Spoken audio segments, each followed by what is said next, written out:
En el marco del debate sobre los temas del proyecto de constitución, titulares de diversas demarcaciones propusieron iniciativas en torno a las facultades de los futuros alcaldes respecto a temas como transporte público, seguridad, comercio, revocación de mandato y obras públicas. Veamos. Jefes delegacionales se reunieron con integrantes de la Comisión de Alcaldías de la Asamblea Constituyente en una sesión de audiencia pública. Los gobernantes plantearon lo que a su juicio debe considerarse dentro de las nuevas facultades de los futuros alcaldes. El primero en hablar fue el delegado en Guajimalpa, Miguel Ángel Salazar. Se pronunció por mayores atribuciones en permisos de comercio, transporte público.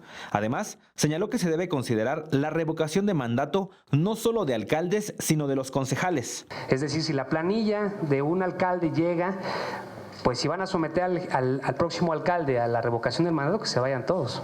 O sea, que se vaya todos los concejales, creo que es lo correcto. Por su parte, Xóchitl Gálvez propuso que los alcaldes tengan atribuciones en materia de seguridad y para ello dijo que se podría considerar la creación de una policía de barrio, la cual sería más cercana a la población. También se inclinó porque los nuevos gobiernos tengan personalidad jurídica y patrimonio propios para una mejor atención ciudadana.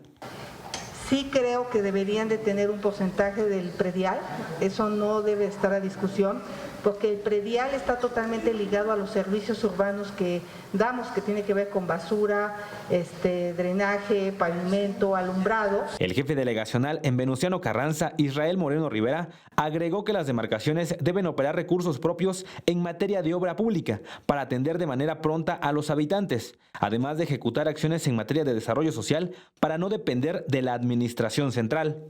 También dependemos mucho de ellos, dependemos cuando ellos nos puedan asignar, convocar a la gente adulta, en el caso de los adultos mayores, que tendríamos que estar prácticamente esperanzados a que si podrá entrar un grupo a lo mejor de vecinos que nos han estado solicitando y que por alguna razón se nos complica un poco ahí, por supuesto, el destino de este apoyo económico. Las participaciones de los delegados serán consideradas para la elaboración de la ley de alcaldías que se construye en el órgano constitutivo, texto del que se deberá tener un dictamen a más tardar el 30 de noviembre para después ser presentado ante el Pleno de la Asamblea Constituyente.